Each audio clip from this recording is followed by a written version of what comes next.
सतनाम श्री वाहिगुरु साहिब जी।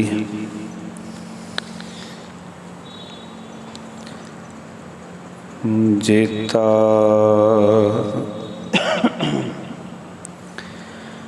जियो पिंड सब तेरा, तू अंतर जामी पुरख भगवान। दासन दास कहे जन नानक, जिहा तू कराहें तिहा हों करी बख्यान। सतनाम श्री वाहिगुरु साहिब जी। गौड़ी कबीर जी नगन फिरत जो पाइए जोग,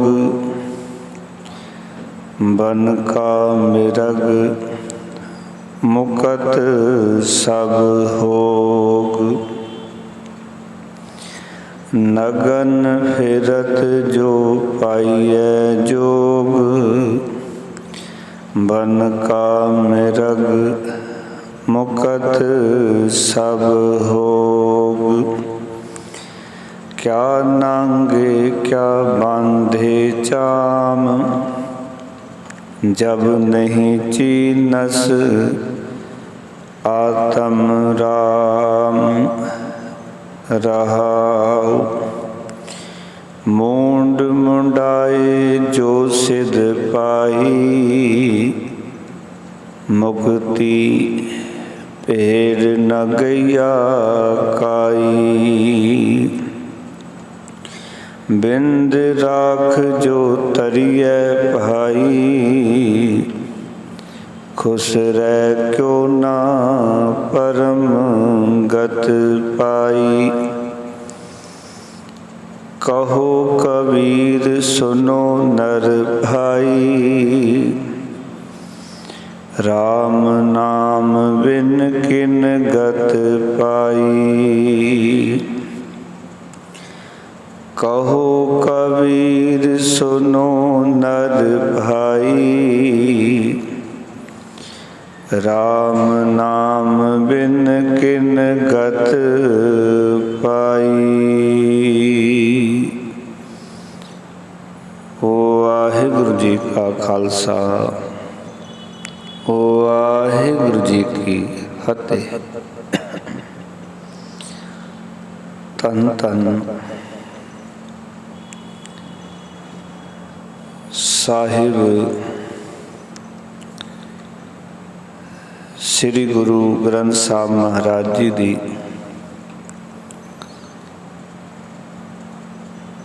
पावन पवित्र पाक हजूरी दे विच जुड़ बैठे सत्संगी जनों,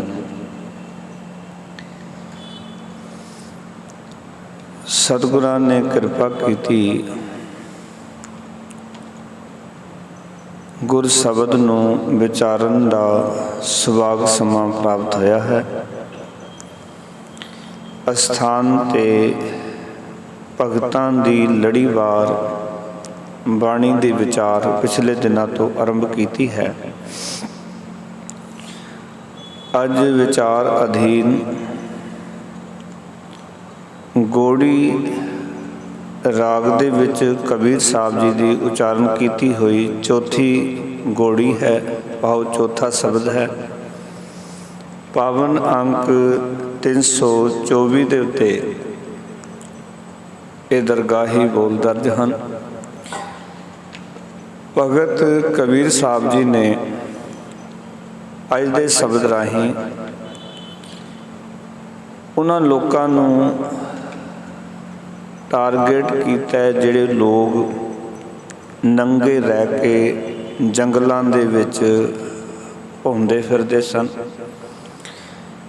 ਸਿਰ ਮਨਾ ਕੇ ਫਕੀਰ ਬਣ ਜਾਂਦੇ ਸਨ ਤੇ ਬਾਲ ਜਤੀ ਬਣੇ ਰਹਿੰਦੇ ਸਨ ਤੇ ਹੋਰ ਅਨੇਕਾਂ ਸਾਧਨ ਬਾਹਰਲੀਆਂ ਕਿਰਿਆਵਾਂ ਸੰਸਾਰ ਸਮੁੰਦਰ ਤੋਂ ਪਾਰ ਹੋਣ ਲਈ ਕਰ ਰਹੇ ਸਨ।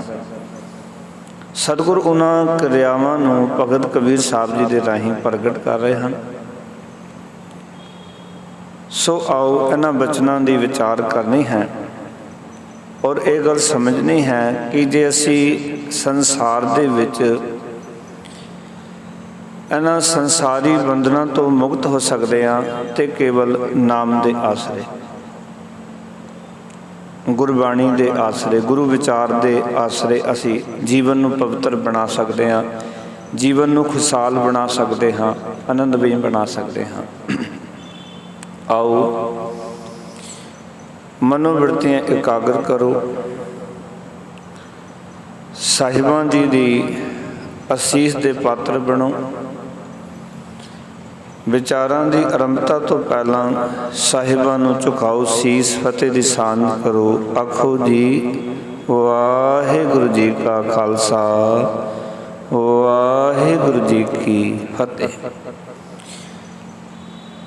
ਇਹ ਪਾਵਨ ਸ਼ਬਦ ਦਾ ਕੇਂਦਰੀ ਭਾਵ ਹੈ, ਕਿਆ ਨਾਂਗੇ ਕਿਆ ਬਾਂਧੇ ਚਾਮ, ਜਬ ਨਹੀਂ ਚੀਨਸ ਆਤਮ ਰਾਮ ਰਹਾਓ। ਭਗਤ ਕਬੀਰ ਸਾਹਿਬ ਜੀ ਇੱਥੇ ਇੱਕ ਗੱਲ ਸਮਝਾਉਣਾ ਚਾਹੁੰਦੇ ਨੇ ਕਿ ਹੇ ਭਾਈ, ਜਦੋਂ ਤੱਕ ਤੂੰ ਪਰਮਾਤਮਾ ਨੂੰ ਨਹੀਂ ਪਛਾਣਦਾ,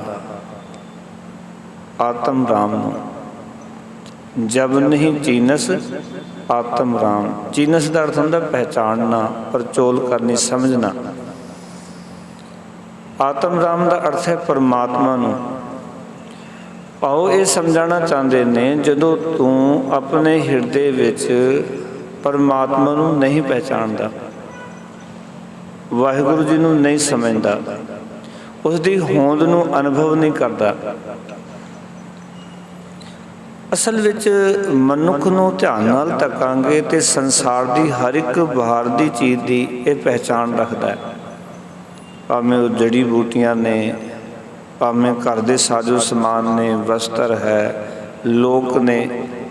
ਇਹ ਕਹਿੰਦਾ ਮੈਂ ਸਭ ਕੁਝ ਜਾਣਦਾ, ਸਾਰਿਆਂ ਦੀ ਇਸ ਨੂੰ ਪਹਿਚਾਣ ਹੈ। ਅੱਜ ਕਿਸੇ ਵੀ ਬੰਦੇ ਨਾਲ ਗੱਲ ਕਰੋ, 2-4 ਨੁਕਸੇ ਤੁਹਾਨੂੰ ਦੱਸ ਦੇਗਾ, 2-4 ਚੀਜ਼ਾਂ ਤੁਹਾਨੂੰ ਜ਼ਰੂਰ ਦੱਸ ਦੇਗਾ। 2-4 ਬੰਦਿਆਂ ਬਾਰੇ ਪੁੱਛੋ ਤੇ ਉਹਨਾਂ ਦੇ ਬਾਰੇ ਵੀ ਦੱਸ ਦੇਗਾ। ਪਰ ਜੇ ਬੰਦੇ ਨੂੰ ਪੁੱਛੀਏ ਵੀ ਤੂੰ ਆਪਣੇ ਬਾਰੇ ਦੱਸ, ਆਪਣੇ ਬਾਰੇ ਕੁਛ ਨਹੀਂ ਪਤਾ, ਆਪਣੇ ਆਪ ਦੀ ਕੋਈ ਪਰਚੋਲ ਨਹੀਂ ਹੈ, ਆਪਣੇ ਅੰਦਰ ਬੈਠੇ ਹੋਏ ਪਰਮੇਸ਼ਰ ਦੇ ਨਾਲ ਕੋਈ ਸੰਬੰਧ ਨਹੀਂ ਹੈ, उसका कोई अनुभव नहीं है बंदे को। इस करके कबीर साहब कहते ने, हे भाई जदों तक तू परमात्मा नूं वाहिगुरु जी नूं नहीं पहचानदा, तदों तक क्या नांगे क्या बांधे चाम, तद तक नंगे रहा की होना है। जे तू नंगे रवें तो उहदे नाल की हो जाना। क्योंकि जिहड़े लोग नांगे रहिंदे ने उन्हां दा तर्क ये है कि जिस तरह कुदरत भी सानू भेजिया सी उस तरह ही रहना। जिहड़े लोग नांगे ने ना वो कहंदे ने भी असी जिस तरह सानू संसार च भेजिया असी उस तरह ही रहना, असी तन ते कपड़े नहीं पाने। महाराज कहते जे तू अपने आप की परचोल नहीं की, अपने हिरदे विच परमात्मा नूं नहीं पहचानदा, तो एक गल दस तद तक नंगे रहा की हो जाना भी नंगे रहा की सवर जाना तेरा। तू नंगा रवे तो कुछ सवाल लेगा जीवन में, तेरी जिंदगी कोई बदला परिवर्तन आ जाए, कोई चेंजिंग आ जाए, तो उन्ना चिर नंगे रह के जे कोई बदलाव नहीं आना, तू अपने आप को चेंज नहीं करना, तू बदलना नहीं, तो की फायदा भी। जे कोई जीवन च बदलाव ही नहीं है ਪਸ਼ੂਆਂ ਦੀ ਤਰ੍ਹਾਂ ਜੀਵਨ ਬਤੀਤ ਕਰਨਾ ਕੀ ਇਹ ਠੀਕ ਹੈ? ਕਬੀਰ ਸਾਹਿਬ ਕਹਿੰਦੇ ਨੇ ਪਸ਼ੂ ਵੀ ਤਾਂ ਜੀਂਦੇ ਨੇ ਨਾ, ਉਹ ਵੀ ਜਿਸ ਤਰ੍ਹਾਂ ਜਿਉਂਦੇ ਨੇ, ਸੰਸਾਰ 'ਚ ਆਉਂਦੇ ਨੇ, ਮਰ ਜਾਂਦੇ ਨੇ, ਉਹਨਾਂ 'ਚ ਕੋਈ ਪਰਿਵਰਤਨ ਨਹੀਂ ਹੈ। ਜੁਗਾਂ ਜੁਗਾਂ ਤੋਂ ਉੱਦਾਂ ਹੀ ਉਹ ਚਾਰਾ ਖਾ ਰਹੇ ਨੇ, ਉੱਦਾਂ ਹੀ ਉਹ ਦੁੱਧ ਦੇ ਰਹੇ ਨੇ, ਉੱਦਾਂ ਹੀ ਸਾਰੀ ਕਿਰਿਆਵਾਂ ਕਰ ਰਹੇ ਨੇ। ਪਸ਼ੂ ਆਪਸ ਵਿੱਚ ਉੱਦਾਂ ਹੀ ਲੜ ਰਹੇ ਨੇ, ਉਹਨਾਂ ਦੇ ਜੀਵਨ 'ਚ ਕੋਈ ਬਦਲਾਵ ਨਹੀਂ ਹੈ। ਤੇ ਤੂੰ ਕਹਿੰਦਾ ਹੈ ਕਿ ਮੈਂ ਨੰਗੇ ਰਹਿੰਦਾ ਵਾਂ, ਤੇ ਕਬੀਰ ਸਾਹਿਬ ਕਹਿੰਦੇ ਦੱਸ ਤੇਰੇ ਜੀਵਨ 'ਚ ਕੋਈ ਬਦਲਾਵ ਨਹੀਂ, ਤੇ ਜਦੋਂ ਤੱਕ ਨੰਗਾ ਰਿਹਾ ਕੀ ਸਬਰ ਜਾਣਾ ਤੇਰਾ। ਫਿਰ ਕਹਿਣਗੇ ਕਿਆ ਬਾਂਧੇ ਚਾਮ, ਤੇ ਜੇ ਪਿੰਡੇ ਤੇ ਚੰਮ ਲਪੇਟ ਲਿਆ ਤਾਂ ਤੈਨੂੰ ਕੀ ਮਿਲ ਜਾਣਾ। ਕਈ ਲੋਕ ਪੁਰਾਤਨ ਸਮਿਆਂ ਦੇ ਵਿੱਚ ਆਪਣੇ ਸਰੀਰ ਨੂੰ ਢੱਕਣ ਵਾਸਤੇ ਕੁਝ ਚਮੜਾ ਲਪੇਟ ਲੈਂਦੇ ਸਨ, ਕੁਝ ਲੋਕ ਪੱਤੇ ਬੰਨ੍ਹ ਲੈਂਦੇ ਸਨ ਸਰੀਰ ਦੇ ਆਲੇ ਦੁਆਲੇ, ਸਰੀਰ ਦਾ ਨੰਗੇਜ ਕੱਜਣ ਵਾਸਤੇ। ਤੇ ਕਬੀਰ ਸਾਹਿਬ ਕਹਿੰਦੇ ਵੀ ਉਸਦੇ ਨਾਲ ਵੀ ਦੱਸ ਕੀ ਹੋ ਜਾਣਾ, ਜੇ ਤੂੰ ਪਿੰਡੇ ਤੇ ਚਮੜਾ ਲਪੇਟ ਲਿਆ ਤਾਂ ਕੀ ਮਿਲ ਜਾਣਾ ਤੈਨੂੰ। ਰੱਬ ਦੀ ਪ੍ਰਾਪਤੀ ਤਾਂ ਨਹੀਂ ਹੋਣੀ, ਕਿਉਂਕਿ ਇਹ ਤਾਂ ਕੇਵਲ ਬਾਹਰ ਦੀ ਕਰਿਆ। ਤੂੰ ਨੰਗਾ ਰਵੇਂ ਤਾਂ ਵੀ ਬਾਹਰ ਦੀ ਗੱਲ ਹੈ, ਜੇ ਤੂੰ ਸਰੀਰ ਦੇ ਉੱਤੇ ਚਮੜਾ ਲਪੇਟ ਲਵੇਂ ਤਾਂ ਵੀ ਇਹ ਬਾਹਰ ਦੀ ਕਰਿਆ। ਇਸ ਦੇ ਨਾਲ ਕੀ ਪ੍ਰਾਪਤੀ ਹੋਣੀ ਹੈ। ਫਿਰ ਕਹਿਣ ਲੱਗੇ ਨਗਨ ਫਿਰਤ ਜੋ ਪਾਈਐ ਜੋਗ। ਪਹਿਲੀ ਗੱਲ ਉੱਥੋਂ ਹੀ ਸ਼ੁਰੂ ਕੀਤੀ ਜਿੱਥੋਂ ਟਾਰਗੇਟ ਕਰਨ ਕਬੀਰ ਸਾਹਿਬ, ਕਿਆ ਨਾਂਗੇ ਕਿਆ ਬਾਂਧੇ ਚਾਮ, ਕਿਉਂਕਿ ਇਹ ਕੇਂਦਰੀ ਭਾਵ ਹੈ। ਇਸ ਦੇ ਆਲੇ ਦੁਆਲੇ ਸਾਰੀਆਂ ਪੰਕਤੀਆਂ ਦੀ ਵਿਚਾਰ ਹੈ। ਭਗਤ ਕਬੀਰ ਸਾਹਿਬ ਕਹਿੰਦੇ ਨਗਨ ਫਿਰਤ ਜੋ ਪਾਈਐ ਜੋਗ, ਹੈ ਭਾਈ ਨੰਗੇ ਫਿਰਦਿਆਂ ਪਰਮਾਤਮਾ ਨਾਲ ਮਿਲਾਪ ਹੋ ਸਕਦਾ। ਤਾਂ ਇੱਕ ਗੱਲ ਦੱਸ, ਸਭ ਤੋਂ ਪਹਿਲਾਂ ਮਿਲਾਪ ਹੋਣਾ ਸੀ ਬਨ ਕਾ ਮਿਰਗ ਮੁਕਤ ਸਭ ਹੋ।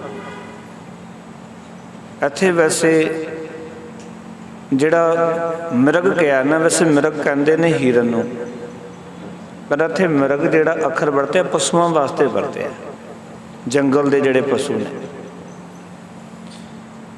ਜੰਗਲ ਦੇ ਜਿਹੜੇ ਪਸ਼ੂ ਨੇ, ਕਬੀਰ ਸਾਹਿਬ ਕਹਿਣਾ ਚਾਹੁੰਦੇ ਨੇ ਕਿ ਉਹ ਸਾਰੇ ਦੇ ਸਾਰੇ ਪਸ਼ੂ ਜਿਹੜੇ ਨੇ ਉਹ ਜੰਗਲ ਵਿੱਚ ਨੰਗੇ ਹੀ ਰਹਿੰਦੇ ਨੇ। ਫਿਰ ਹੁਣ ਤੱਕ ਤਾਂ ਸਾਰੇ ਮੁਕਤ ਹੋ ਜਾਂਦੇ। ਇਹ ਤੂੰ ਕਹਿੰਦਾ ਮੈਂ ਨੰਗੇ ਰਹਿੰਦਾ ਹਾਂ, ਮੈਨੂੰ ਜਿਵੇਂ ਰੱਬ ਨੇ ਸੰਸਾਰ 'ਚ ਭੇਜਿਆ ਮੈਂ ਉਸ ਤਰ੍ਹਾਂ ਹੀ ਰਹਿੰਦਾ ਹਾਂ, ਮੈਂ ਸਰੀਰ 'ਤੇ ਕੱਪੜੇ ਧਾਰਨ ਨਹੀਂ ਕਰਦਾ। ਫਿਰ ਜੰਗਲ ਦੇ ਜਿਹੜੇ ਪਸ਼ੂ ਨੇ ਉਹ ਸਾਰੇ ਨੰਗੇ ਰਹਿੰਦੇ ਨੇ, ਸਾਰੇ ਨੰਗੇ ਰਹਿੰਦੇ। ਤੇ ਕਬੀਰ ਸਾਹਿਬ ਇੱਕ ਤਰਕ ਖੜੀ ਕਰਦੇ ਨੇ, ਫਿਰ ਤੇਰੇ ਨਾਲੋਂ ਤਾਂ ਪਹਿਲਾਂ ਉਹ ਮੁਕਤ ਹੋਣੇ ਚਾਹੀਦੇ ਸੀ।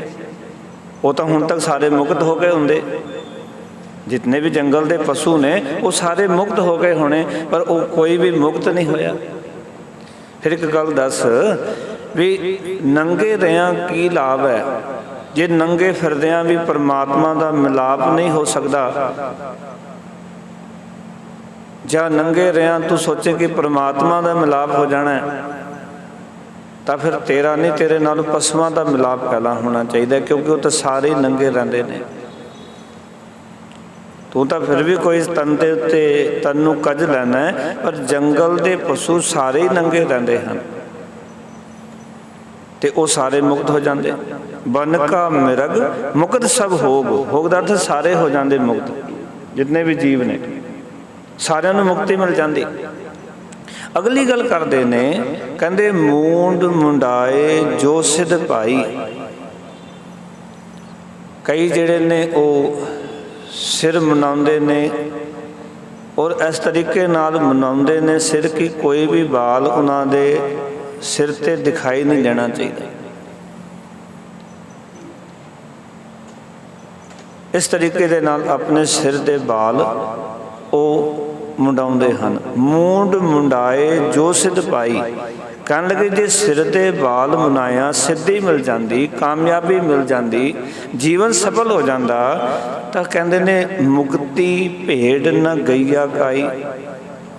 ਕਬੀਰ ਸਾਹਿਬ ਕਹਿੰਦੇ ਨੇ ਤੇ ਇੱਕ ਹੀ ਕਾਰਨ ਹੈ, ਕੋਈ ਵੀ ਭੇਡ ਹੁਣ ਤੱਕ ਮੁਕਤ ਨਹੀਂ ਹੋਈ। ਭੇਡਾਂ ਨੂੰ ਵੀ ਤਾਂ ਮੰਨਿਆ ਜਾਂਦਾ ਹੈ ਨਾ, ਉਹਨਾਂ ਦੇ ਵੀ ਤਾਂ ਸਾਰੇ ਵਾਲ ਲਾ ਲਏ ਜਾਂਦੇ ਨੇ। ਜੰਮੂ ਕਸ਼ਮੀਰ ਜਾ ਕੇ ਵੇਖੋ, ਜਦੋਂ ਭੇਡਾਂ ਨੂੰ ਮੁੰਨਿਆ ਜਾਂਦਾ ਤੇ ਬਿਲਕੁਲ ਰਗੜ ਕੇ ਮੁੰਨਿਆ ਜਾਂਦਾ, ਕਿਉਂਕਿ ਉਹਦੀ ਉੱਨ ਜਿਹੜੀ ਹੈ ਬੜੀ ਕੀਮਤੀ ਹੈ, ਕਿਉਂਕਿ ਉਹਨਾਂ ਤੋਂ ਵਸਤਰ ਤਿਆਰ ਹੁੰਦੇ ਨੇ। ਕਬੀਰ ਸਾਹਿਬ ਇੱਕ ਤਰਕ ਖੜੀ ਕਰਦੇ ਨੇ, ਫਿਰ ਇੱਕ ਗੱਲ ਤੇ ਦੱਸ ਵੀ ਫਿਰ ਕੀ ਕਾਰਨ ਹੈ ਕਿ ਕੋਈ ਵੀ ਭੇਡ ਅੱਜ ਤੱਕ ਮੁਕਤ ਨਹੀਂ ਹੋਈ?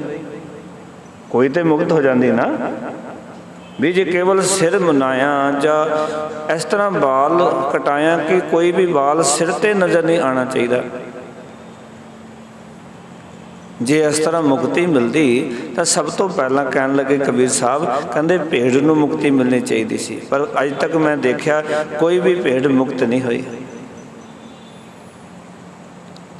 ਔਰ ਤੁਸੀਂ ਵੇਖੋ ਕਿ ਭੇਡਾਂ ਜਿਹੜੀਆਂ ਨੇ ਨਾ, ਉਹ ਇਤਨੀਆਂ ਆਪਣੇ ਆਗੂ ਦੇ ਪਿੱਛੇ ਚੱਲਦੀਆਂ ਹਨ। ਇੱਕ ਸਾਰ ਕਰਤਾਵਲੀ ਦਾ ਕਰਤਾ ਹੋਇਆ, ਉਹ ਆਪਣੇ ਗ੍ਰੰਥ ਲਿਖਦਾ ਹੈ, ਕਹਿੰਦੇ ਜਗ ਕੀ ਭੇਡਾ ਚਾਲ ਚਲਤੇ ਕੇ ਪਿੱਛੇ ਚਲੀ, ਦੇਖੋ ਜਗ ਕੀ ਮੂਰਤਾ।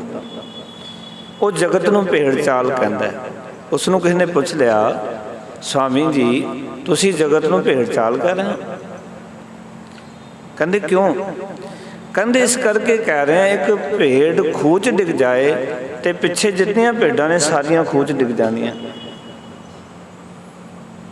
ਸਾਰੀਆਂ ਖੂਹ 'ਚ ਡਿੱਗ ਜਾਂਦੀਆਂ। ਕਹਿੰਦੇ ਜਗਤ ਵਿੱਚ ਇੱਕ ਬੰਦਾ ਕੋਈ ਗਲਤ ਕੰਮ ਕਰੇ ਨਾ, ਸਾਰੇ ਲੋਕ ਉੱਦਾਂ ਦੇ ਗਲਤ ਕੰਮ ਕਰੀ ਜਾਂਦੇ ਹਨ। ਕਹਿੰਦੇ ਇਹ ਭੇਡ ਚਾਲ ਨਹੀਂ ਤੇ ਹੋਰ ਕੀ। ਜੇ ਇੱਕ ਭੇਡ ਖੂਹ 'ਚ ਡਿੱਗ ਜਾਂਦੀ ਹੈ ਤੇ ਪਿੱਛੇ ਦੀਆਂ ਸਾਰੀਆਂ ਭੇਡਾਂ ਖੂਹ 'ਚ ਡਿੱਗ ਜਾਂਦੀਆਂ, ਉਹ ਇਹ ਨਹੀਂ ਵੇਖਦੀਆਂ ਵੀ ਸਾਡਾ ਆਗੂ ਤਾਂ ਖੂਹ 'ਚ ਡਿੱਗਿਆ, ਅਸੀਂ ਕਿਉਂ ਡਿੱਗੇ। ਉਹ ਕਦੀ ਵਿਚਾਰ ਨਹੀਂ ਕਰਦੀਆਂ। ਉਹ ਜਿੱਥੇ ਆਗੂ ਡਿੱਗਿਆ, ਜੇ ਕਿਤੇ ਇੱਕ ਭੇਡ ਡਿੱਗੀ ਹੈ, ਸਾਰਿਆਂ ਨੇ ਜਾ ਕੇ ਡਿੱਗ ਜਾਣਾ।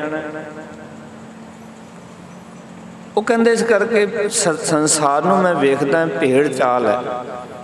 ਪਰ ਇੱਥੇ ਜ਼ਿਕਰ ਚੱਲਿਆ ਵੀ ਭੇਡ ਨੂੰ ਮੁੰਨਿਆ ਜਾਂਦਾ ਹੈ, ਤੇ ਜੇ ਇਸ ਤਰ੍ਹਾਂ ਮੁਕਤੀ ਮਿਲਦੀ ਹੋਵੇ ਤਾਂ ਭੇਡ ਨੂੰ ਮਿਲ ਜਾਣੀ ਚਾਹੀਦੀ ਸੀ। ਪਰ ਮੈਂ ਤਾਂ ਕਬੀਰ ਸਾਹਿਬ ਕਹਿੰਦੇ ਕੋਈ ਭੇਡ ਮੁਕਤ ਨਹੀਂ ਦੇਖੀ।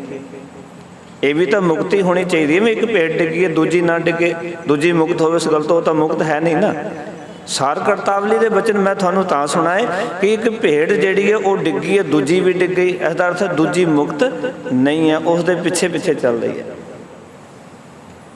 ਕੋਈ ਭੇਡ ਮੁਕਤ ਨਹੀਂ ਹੁੰਦੀ। ਅਗਲੇ ਬਚਨ ਕੀਤੇ, ਕਹਿਣ ਲੱਗੇ ਬਿੰਦ ਰਾਖ ਜੋ ਤਰੀਐ ਭਾਈ, ਖੁਸ਼ ਰਹਿ ਕਿਉਂ ਨਾ ਪਰਮ ਗਤ ਪਾਈ। ਕਬੀਰ ਸਾਹਿਬ ਕਹਿੰਦੇ ਜੇ ਬਾਲ ਜਤੀ ਰਿਆਂ, ਕੁਛ ਬੰਦੇ ਐਸੇ ਨੇ ਜਿਹੜੇ ਬਾਲ ਜਤੀ ਰਹਿੰਦੇ ਹਨ, ਉਹ ਬਚਪਨ ਤੋਂ ਹੀ ਜਤੀ ਬਣ ਜਾਂਦੇ ਹਨ, ਪਰਿਵਾਰ ਦਾ ਤਿਆਗ ਕਰ ਦਿੰਦੇ ਹਨ। ਉਹ ਪੂਰਨ ਤੌਰ ਤੋਂ ਆਪਣੀ ਸਾਰੀ ਜ਼ਿੰਦਗੀ ਨੂੰ ਜਤੀ ਬਣਾ ਕੇ ਰੱਖਦੇ ਹਨ। ਕਹਿਣ ਲੱਗੇ ਬਿੰਦ ਰਾਖ ਜੋ ਤਰੀਏ ਭਾਈ ਪਾਓ, ਜਤੀ ਬਾਲ ਜਤੀ ਰਿਆਂ। ਸੰਸਾਰ ਸਮੁੰਦਰ ਤੋਂ ਜੇ ਤਰ ਸਕੀਦਾ ਤਾਂ ਕਹਿਣ ਲੱਗੇ ਫਿਰ ਖੁਸਰੇ ਕਿਉਂ ਨਾ ਪਰਮਗਤ ਪਾਈ। ਕਹਿੰਦੇ ਖੁਸਰੇ ਨੂੰ ਕਿਉਂ ਫਿਰ ਮੁਕਤੀ ਨਹੀਂ ਮਿਲ ਜਾਂਦੀ। ਖੁਸਰਾ ਕਿਉਂ ਨਹੀਂ ਮੁਕਤ ਹੁੰਦਾ ਫਿਰ? ਕਿਉਂਕਿ ਉਹ ਤਾਂ ਬਾਲ ਜਤੀ ਹੈ। ਭਗਤ ਕਬੀਰ ਸਾਹਿਬ ਜੀ ਨੇ ਸੰਸਾਰ ਦੇ ਲੋਕਾਂ ਦੇ ਸਾਹਮਣੇ ਇੱਕ ਇੱਕ ਗੱਲ ਤਰਕ ਦੇ ਨਾਲ ਰੱਖੀ ਹੈ, ਇੱਕ ਇੱਕ ਗੱਲ ਦੀ ਤਰਕ ਖੜੀ ਕੀਤੀ ਹੈ। ਕਿਉਂਕਿ ਖੁਸਰੇ ਨੂੰ ਸਮਾਜ ਦੇ ਲੋਕ ਬੰਦਿਆਂ ਵਿੱਚ ਵੀ ਨਹੀਂ ਗਿਣਦੇ, ਉਸ ਨੂੰ ਨਰ ਤੇ ਮਾਦਾ ਵਿੱਚ ਵੀ ਨਹੀਂ ਗਿਣਿਆ ਜਾਂਦਾ। ਖੁਸਰੇ ਨੂੰ ਨਰ ਤੇ ਮਾਦਾ ਵਿੱਚ ਵੀ ਨਹੀਂ ਗਿਣਿਆ ਜਾਂਦਾ।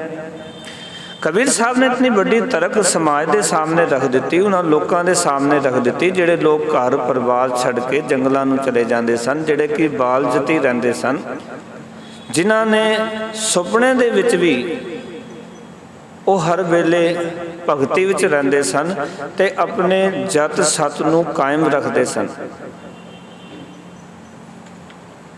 ਇੱਕ ਬਚਨ ਆਉਂਦਾ ਗੁਰੂ ਗ੍ਰੰਥ ਸਾਹਿਬ ਦੇ ਵਿੱਚ, ਸੁਪਨੇ ਬਿੰਦ ਨਾ ਦੇਈ ਝਰਨਾ।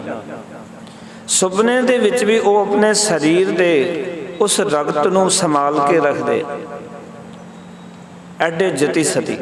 ਸੁਪਨਾ ਵੀ ਨਹੀਂ ਲੈਂਦੇ ਕੋਈ ਗਲਤ, ਸੁਪਨਾ ਵੀ ਕਦੀ ਉਹ ਗਲਤ ਨਹੀਂ ਰਹਿੰਦੇ, ਆਪਣੇ ਜੀਵਨ ਨੂੰ ਉਹ ਬੜਾ ਸੰਭਾਲ ਕੇ ਰੱਖਦੇ ਹਨ। ਕਿਉਂਕਿ ਇਸ ਸ਼ਬਦ ਦੇ ਜਿਹੜੇ ਲਫ਼ਜ਼ ਨੇ ਨਾ ਥੋੜ੍ਹੇ ਐਸੇ ਨੇ ਕਿ ਉਹ ਮੇਰੀ ਉਮਰ ਵਾਲੇ ਬੰਦੇ ਨੂੰ ਬੋਲਣੇ ਔਖੇ ਨੇ। ਕੋਈ 70-80 ਸਾਲ ਦਾ ਬੰਦਾ ਕਥਾ ਕਰੇ ਤਾਂ ਸੌਖਾ ਕਰ ਜਾਏਗਾ, समझ रहे हो गल? मेरिया भैणां बैठियां, मातावां बैठियां, सिख संगत सारी बैठी हुई है, पर कबीर साहब जी के ਜਿਹੜੇ शब्द ने ना, वो शब्द बड़े टुंबन वाले ने, बड़े विचारन वाले ने, बड़े समझण वाले ने। वो कहते कोई इस तरह अपने आप को सोचे और एक गल का ध्यान रखे कि मैं बाल जती रहना, सारा ख्याल इसदे विच ही होवे भी मैं बाल जती रहना, किसी वल तकना नहीं, किसी वल देखना नहीं, किसी नाल कोई संबंध नहीं बनाना। मैं अपने जीवन नूं इन्हां सारियां चीज़ां तो बचा के रखना कि इस तरह मुक्ति हो सकती है। क्योंकि मुक्ति केवल इन्हां गल्लां तो थोड़ी है। गुरबाणी के मुताबिक तो मुक्ति यह है कि तेरे जीवन विच हर एक वासना, निंदा, चुगली, मेल, तेर, होमै, हंकार, ये सारियां चीज़ां तेरे जीवन च खत्म होनियां चाहिए। सिक्खी के अंदर इस गल नूं मुक्ति मन्निया गया। पर एक पासे जे आपां इस गल का ध्यान रखीए तो दूजे पासे होर काम करिए, होर सारियां चीज़ां होण, जिवें कि आपां जपजी साहब च देखते हैं, मर कहते असंख मूरख अंध घोर, असंख चोर हराम खोर, असंख अमर कर जाहें जोर, असंख गलबड़ हत्या कमाहें, असंख पापी पाप कर जाएं, असंख कूड़ियार कूड़े फिराएं, असंख मलेच मल बखाएं, असंख निंदक सिर। जे इस वाली कैटेगरी चाहिए तां कहना पै रहा कबीर साहब नूं। फिर इस करके की मुक्ति है, क्योंकि मुक्ति इन्हां चीज़ां तो करनी है। जीवन दे विच असीं इन्हां गल्लां तो मुक्त होना है कि असंख चोरां वाली गिनती च असीं नहीं आउणा, असंख मूर्खां वाली गिनती च असीं नहीं आउणा। गुरबाणी दे विच क्योंकि मूर्ख आम समाज दे विच बोलिया जाता है, असीं घर दे विच आम अखर यूज करते हैं। कदियों असीं कह दिंदे किसी नूं भी कोई गल हुंदी घर दे विच, तुसीं तां मूर्ख हो, ये लफज बहुत यूज आउंदा समाज दे विच। पर कभी असीं सोचा भी मूर्ख असीं किस तरीके नाल कह रहे हैं, क्यों कह रहे हैं मूर्ख? क्योंकि गुरबाणी दे विच ते लिखिया होया मूर्खा सिर मूर्ख जे मन्ने नाही नाओ। वो मूर्खां दा मूर्ख है जिहड़ा नाम नहीं मनदा, पर जे बंदा नाम मनदा होवे फिर क्या आपां उहनूं मूर्ख कह सकते हैं? वेस की है साडा कहण दा। इस करके कई बारी की हुंदा है कि असीं इन्हां अखरां दी परचोल करनी है, इन्हां नूं समझना है। और गुरु नानक पातशाह ने जिहड़ी फिलोसफी साडे सामने रखी है, इन्हां चीज़ां तो असीं मुक्त होना है। ना असीं जो असंख अमर कर जाएं जोर वाली अवस्था ते जाना, ना कूड़ियार वाली अवस्था ते जाना, ना मलेश भख खाए वाली अवस्था ते जाना, ना निंदिया करके पंड बननी सिर दे उत्ते। गुरमत जिहड़ी है वो इन्हां गल्लां तो मुक्ति कहती। ये नहीं कि परिवार तो मुक्त हो गए जी असीं परिवार छड्ड दिता, ये मुक्ति नहीं मनदी गुरमत। गुरमत कहती परिवार विच रह, बच्चों दे विच रह, उन्हां दीयां जिम्मेवारियां संभाल, बच्चों दीयां जिम्मेवारियां संभाल। और उन्हां जिम्मेदारियां नूं संभालदियां होइयां तो अपने आप नूं उपराम रख इस संसार दे विकारां चों, इन्हां वासनावां तो, इन्हां निंदा चुगली तो, मेर तेर तो। तां देखिए ना, एक बंदा घर बार छड्ड गया, कहंदे लै लड़ाई खत्म हो गई। घर बार च रह के लड़ाई खत्म करके विखा। देखो आम गल है समाज विच, क्योंकि असीं रहिंदे हां, साडे सब दे घरां विच किते ना किते किसी गल तो विचार दे विच टकराव हुंदे ने। बंदे च कोई टकराव नहीं है, गुस्ताखी मां विचारा करके टकराव हुंदे ने। पति दी विचार चंगी नहीं लगी तां टकराव, पत्नी दी विचार चंगी नहीं लगी तां टकराव। टकराव उहदा होर कोई कारण नहीं, विचारां दा टकराव है, शरीरां दा टकराव नहीं है, बोलों का टकराव है, विचारों का टकराव। असीं अज तक ये गल्लां नहीं समझे भी टकराव कित्थे हो रहा साडे परिवार च, साडे घर दे विच झगड़े कित्थों पैदा हो रहे हैं, कलेश का कारण की है। तुसीं हज़ारां लोकां विच चले जाओ, गल करो तो वो कहणगे जी साडा लंगर रोटियां करके टकराव हुंदा है, कोई कहंदा साडा वस्त्रां करके टकराव हुंदा है, कोई होर तरीका। उन्हां नूं पता नहीं टकराव का कारण की है। कपड़े रोटी टकराव का कारण नहीं है, विचारों का टकराव है। टकराव सिद्धांत का है, असूलों का है। ਤੁਸੀਂ ਕੋਈ ਹੋਰ ਰਸੂਲ ਮੰਨਦੇ ਹੋ, ਦੂਜਾ ਕੋਈ ਹੋਰ ਰਸੂਲ ਮੰਨਦਾ, ਉੱਥੇ ਟਕਰਾਓ ਹੈ। ਜੇ ਗੱਲਾਂ ਆਪਾਂ ਗੁਰਮਤਿ ਨੂੰ ਮੰਨਦੇ ਹੋਏ, ਗੁਰਬਾਣੀ ਪੜ੍ਹਦੇ ਹੋਏ ਇਹਨਾਂ ਗੱਲਾਂ ਨੂੰ ਸਮਝ ਲਈਏ ਵੀ ਟਕਰਾਓ ਦਾ ਕਾਰਨ ਸਾਡੀਆਂ ਵਿਚਾਰਾਂ ਨੇ, ਤੇ ਕਿਸੇ ਨਾਲ ਜੇ ਵਾਰ-ਵਾਰ ਟਕਰਾਓ ਹੋ ਰਿਹਾ, ਘਰ ਦੇ ਵਿੱਚ ਕਲੇਸ਼ ਪੈਦਾ ਹੋ ਰਿਹਾ, ਤੇ ਦੋ ਤਰੀਕੇ ਨੇ ਉਹਨੂੰ ਖਤਮ ਕਰਨੇ। ਜਾਂ ਤਾਂ ਆਪਣਾ ਮਨ ਮਾਰ ਲਓ, ਆਪਣੇ ਵਿਚਾਰਾਂ ਨੂੰ ਮਾਰ ਲਓ, ਜਾਂ ਦੂਜੇ ਦੀ ਵਿਚਾਰਾਂ ਜਿਹੜੀਆਂ ਉਹ ਸਹੀ ਕਰਾ ਦਿਓ। ਤੀਜਾ ਤਰੀਕਾ ਨਹੀਂ ਠੀਕ ਹੋਣ ਦਾ। ਇੱਕ ਵਾਰੀ ਉਚਾਰਨ ਕਰੋ ਸਤਿਨਾਮ। ਗਾਰੰਟੀ ਨਾਲ ਲਿਖ ਕੇ ਅੱਜ ਲੈ ਜਾਓ ਤੁਸੀਂ ਇਹ ਗੱਲ ਕਿ ਦੋ ਚੀਜ਼ਾਂ ਕਰ ਲਓ ਜੀਵਨ 'ਚ, ਜਾਂ ਆਪਣੀਆਂ ਵਿਚਾਰਾਂ ਨੂੰ ਮਾਰ ਲਓ, ਜਾਂ ਦੂਜੇ ਦੀ ਵਿਚਾਰਾਂ ਚੇਂਜ ਕਰਾ ਦਿਓ। ਤੁਹਾਡੇ ਘਰ 'ਚ ਜੇ ਝਗੜਾ ਹੋ ਜਾਏ ਤੇ ਮੈਨੂੰ ਆ ਕੇ ਫੜ ਲੈਣਾ। ਕਦੀ ਕਲੇਸ਼ ਨਹੀਂ ਹੋ ਸਕਦਾ, ਕਦੀ ਝਗੜਾ ਨਹੀਂ ਹੋ ਸਕਦਾ। ਦੋ ਗੱਲਾਂ ਕਰਕੇ ਝਗੜਾ ਹੁੰਦਾ, ਤੀਜੀ ਤਾਂ ਗੱਲ ਹੀ ਕੋਈ ਨਹੀਂ ਨਾ। ਅਸੀਂ ਦੇਖੋ ਬਰੀਕੀ ਵਿੱਚ ਨਹੀਂ ਜਾਂਦੇ। ਕਬੀਰ ਸਾਹਿਬ ਜਿਸ ਬਰੀਕੀ ਵਿੱਚ ਜਾ ਕੇ ਵਿਚਾਰ ਅੱਜ ਦੱਸ ਰਹੇ ਨੇ, ਸਾਨੂੰ ਬੜੀ ਬਰੀਕੀ ਹੈ ਧਰਮ ਦੀ, ਜੀਵਨ ਸਿਧਾਂਤਾਂ ਦੀ। ਕਹਿਣ ਲੱਗੇ ਬਿੰਦ ਰਾਖ ਜੋ ਤਰੀਏ ਭਾਈ, ਖੁਸਰੇ ਕਿਉਂ ਨਾ ਪਰਮਗਤ ਪਾਈ। ਕਹਿੰਦੇ ਜੇ ਬਾਲ ਜਤੀ ਰਿਹਾ ਸੰਸਾਰ ਸਮੁੰਦਰ ਤੋਂ ਤਰ ਜਾਈਦਾ ਨਾ, ਤਾਂ ਫਿਰ ਖੁਸਰੇ ਨੂੰ ਮੁਕਤੀ ਨਹੀਂ ਜਾਣੀ ਚਾਹੀਦੀ ਸੀ, ਪਰ ਖੁਸਰੇ ਨੂੰ ਮੁਕਤੀ ਕਿਉਂ ਨਹੀਂ ਮਿਲੀ। ਫਿਰ ਕਹਿਣ ਲੱਗੇ ਕਹੋ ਕਬੀਰ ਸੁਨੋ ਨਰ ਭਾਈ। ਭਗਤ ਕਬੀਰ ਸਾਹਿਬ ਜੀ ਆਖਦੇ ਨੇ ਕਿ ਹੇ ਭਰਾਵੋ ਸੁਣੋ। ਕੀ ਸੁਣੋ? ਵੀ ਮੇਰੀ ਗੱਲ ਸੁਣੋ, ਇਹ ਗੱਲ ਸੁਣੋ ਕਿ ਰਾਮ ਨਾਮ ਬਿਨ ਕਿਨ ਗਤ ਪਾਈ। ਕਹਿੰਦੇ ਪਰਮਾਤਮਾ ਦੇ ਸਿਮਰਨ ਤੋਂ ਬਿਨਾਂ ਕਿਸੇ ਨੂੰ ਮੁਕਤੀ ਨਹੀਂ ਮਿਲੀ, ਨਾ ਮਿਲੀ ਹੈ ਨਾ ਕਿਸੇ ਨੂੰ ਮਿਲਣੀ ਹੈ। ਇਹਨੂੰ ਹੋਰ ਸੌਖਾ ਕਰਦੇ ਹਾਂ। ਕਈ ਵਾਰੀ ਲਫ਼ਜ਼ ਨਹੀਂ ਹੁੰਦੇ, ਗੱਲਾਂ ਅੰਦਰ ਹੁੰਦੀਆਂ ਨੇ ਪਰ ਲਫ਼ਜ਼ ਨਹੀਂ ਹੁੰਦੇ, ਆਪਾਂ ਕਿੱਦਾਂ ਬਿਆਨ ਕਰੀਏ ਇਹਨੂੰ। ਬੜੇ ਧਿਆਨ ਨਾਲ ਗੱਲ ਸੁਣਿਓ। ਸਾਡੇ ਅੰਦਰ ਜਿਹੜੀ ਵਿਚਾਰ ਚੱਲ ਰਹੀ ਹੈ ਨਾ, ਉਹ ਸੰਸਾਰੀ ਪਦਾਰਥਾਂ ਦੀ ਹੈ, ਵਿਕਾਰਾਂ ਦੀ ਹੈ, ਰੂਪ ਰੰਗ ਦੀ ਹੈ, ਸੰਸਾਰੀ ਚੀਜ਼ਾਂ ਦੀ ਹੈ। ਇਸ ਵਿਚਾਰ ਦੀ ਥਾਂ ਜਦੋਂ ਅਸੀਂ ਵਾਹਿਗੁਰੂ ਨੂੰ ਯਾਦ ਕਰਦੇ ਹਾਂ, ਗੁਰਬਾਣੀ ਨਾਲ ਜੁੜਦੇ ਹਾਂ, ਪਾਠ ਕਰਦੇ ਹਾਂ, ਤੇ ਵਿਚਾਰ ਇਹ ਚੱਲ ਪੈਂਦੀ ਹੈ। ਇਹ ਵਿਚਾਰ ਚੱਲਦੇ ਹੀ ਉਹ ਵਿਚਾਰ ਖਤਮ। ਇਹੀ ਹੈ ਨਾ। ਜੇ ਗੁਰਬਾਣੀ ਵਾਲੀ ਵਿਚਾਰ ਚੱਲ ਪੈਂਦੀ ਹੈ ਤੇ ਮਾੜਾ ਬੰਦਾ ਵੀ ਚੰਗਾ ਹੈ। ਫਿਰ ਤਾਂ ਅਸੀਂ ਕਹਿੰਦੇ ਹਾਂ ਕਿ ਹਮ ਨਹੀਂ ਚੰਗੇ ਬੁਰਾ ਨਹੀਂ ਕੋਏ, ਪ੍ਰਣਵਤ ਨਾਨਕ ਤਾਰੈ ਸੋਏ। ਅਸੀਂ ਚੰਗੇ ਨਹੀਂ ਹਾਂ ਤੇ ਕੋਈ ਮਾੜਾ ਨਹੀਂ ਹੈ। ਪਰ ਜੇ ਅਸੀਂ ਸੰਸਾਰੀ ਵਿਚਾਰ ਦਿੰਦੇ ਤੇ ਅਸੀਂ ਕਹਿੰਦੇ ਵੀ ਅਸੀਂ ਚੰਗੇ ਹਾਂ, ਤੁਸੀਂ ਸਾਰੇ ਹੀ ਮਾੜੇ ਹੋ। ਪ੍ਰੋਬਲਮਾਂ ਇੱਥੇ ਖੜੀ ਹੋ ਰਹੀਆਂ। ਜਦੋਂ ਗੁਰਮਤਿ ਕਹਿੰਦੀ ਹੈ ਨਾ ਕਿ ਸਿਮਰਨ ਕਰ, ਯਾਦ ਕਰ ਪਰਮਾਤਮਾ ਨੂੰ, ਉਸ ਦਾ ਅਰਥ ਹੈ ਕਿ ਤੇਰੇ ਅੰਦਰ ਜੋ ਚੱਲ ਰਿਹਾ ਹੈ ਇਹ ਤਾਂ ਪਾਸੇ ਹੋ ਸਕਦਾ ਹੈ ਜਦੋਂ ਰੱਬ ਦੀ ਯਾਦ ਚੱਲਣੀ ਸ਼ੁਰੂ ਹੋ ਜਾਣੀ ਹੈ।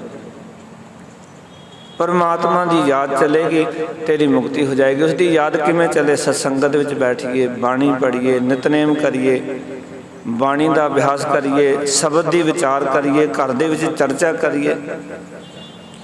ਮੈਨੂੰ ਬੜੀ ਹੈਰਾਨੀ ਹੁੰਦੀ ਹੈ ਪਿਆਰ ਵਾਲਿਓ, ਕਈ ਵਾਰੀ ਅਸੀਂ ਦੇਖਦੇ ਹਾਂ ਵੀ ਲੋਕ ਪੂਰੀ ਜ਼ਿੰਦਗੀ ਸੇਵਾ ਕਰਦੇ ਨੇ ਗੁਰੂ ਘਰਾਂ ਦੇ ਵਿੱਚ। ਬੜੇ ਸਤਸੰਗੀ ਦੇਖੇ ਮੈਂ, ਪਰ ਹੈਰਾਨੀ ਦੀ ਗੱਲ ਇਹ ਹੈ ਕਿ ਪੂਰੀ ਜ਼ਿੰਦਗੀ ਸਤਸੰਗਤ ਕਰਨ ਤੋਂ ਬਾਅਦ, ਸਹਿਜ ਪਾਠ ਕਰਨ ਤੋਂ ਬਾਅਦ, ਬਾਣੀ ਸੁਣਨ ਤੋਂ ਬਾਅਦ, ਪਰ ਜਦੋਂ ਉਹਨਾਂ ਦੇ ਬੱਚਿਆਂ ਨੂੰ ਵੇਖੋ ਤੇ ਉਹ ਸਾਰੇ ਕਰਮ ਕਾਂਡ ਕਰ ਰਹੇ ਹੁੰਦੇ ਨੇ। ਤੇ ਇਸ ਦਾ ਅਰਥ ਇਹ ਸਪਸ਼ਟ ਹੈ ਕਿ ਅਸੀਂ ਜੋ ਪਾਠ ਕਰ ਰਹੇ ਹਾਂ, ਜੋ ਬਾਣੀ ਪੜ੍ਹ ਰਹੇ ਹਾਂ, ਉਸ ਬਾਣੀ ਨੂੰ, ਉਸ ਪਾਠ ਨੂੰ ਆਪਣੇ ਬੱਚਿਆਂ ਨਾਲ ਸਾਂਝਾ ਹੀ ਨਹੀਂ ਕਰ ਰਹੇ। ਬੜੀ ਪ੍ਰੋਬਲਮ ਹੈ। ਅੱਜ ਬੱਚਿਆਂ ਨੂੰ ਨਹੀਂ ਪਤਾ ਵੀ ਜੇ ਕੋਈ ਡੈਥ ਹੋ ਜਾਏ ਘਰ ਵਿੱਚ ਤੇ ਸੰਸਕਾਰ ਵੇਲੇ ਕੀ ਕਰਨਾ ਚਾਹੀਦਾ ਹੈ। ਇਹਦਾ ਅਰਥ ਹੈ ਕਿ ਸਾਡੇ ਘਰਾਂ 'ਚ ਵਿਚਾਰਾ ਹੋ ਹੀ ਨਹੀਂ ਰਹੀਆਂ। ਸਾਡੇ ਘਰ 'ਚ ਵਿਆਹ ਕਿਹੜੇ ਕੰਮ ਨਹੀਂ ਕਰਨੇ ਚਾਹੀਦੇ, ਕਿਹੜੇ ਕਰਨੇ ਚਾਹੀਦੇ, ਇੱਕ ਵਿਚਾਰਾ ਹੋ ਹੀ ਨਹੀਂ ਰਹੀਆਂ। ਪਾਠ ਤਾਂ ਚੱਲ ਰਿਹਾ ਲਗਾਤਾਰ, ਲੜੀ ਚੱਲ ਰਹੀ ਹੈ। ਚਾਹੀਦਾ ਕੀ ਸੀ? ਘਰ ਵਿੱਚ ਬੈਠ ਕੇ ਕੁਝ ਸਮਾਂ ਕੱਢ ਕੇ ਆਪਣੇ ਬੱਚਿਆਂ ਨਾਲ ਸਿਧਾਂਤ ਸਾਂਝੇ ਕਰਦੇ। ਇੱਕ ਦਿਨ ਲੈ ਲੈਂਦੇ ਜਨਮ ਸੰਸਕਾਰ ਕੀ ਹੈ ਭਾਈ ਗੁਰਮਤਿ ਦੇ ਵਿੱਚ, ਅਗਲੇ ਦਿਨ ਲੈ ਲੈਂਦੇ ਅੰਮ੍ਰਿਤ ਸੰਸਕਾਰ ਕੀ ਹੈ ਗੁਰਮਤਿ ਵਿੱਚ, ਤੀਜੇ ਦਿਨ ਲੈ ਲੈਂਦੇ ਕਿ ਜੋ ਸੰਸਾਰ ਦੇ ਵਿੱਚ ਜਿਹੜਾ ਹੈ ਵਿਆਹ ਸੰਸਕਾਰ, ਆਨੰਦ ਕਾਰਜ ਸੰਸਕਾਰ ਕੀ ਹੈ, ਚੌਥੇ ਦਿਨ ਲੈ ਲੈਂਦੇ ਮ੍ਰਿਤਕ ਸੰਸਕਾਰ ਕੀ ਹੈ।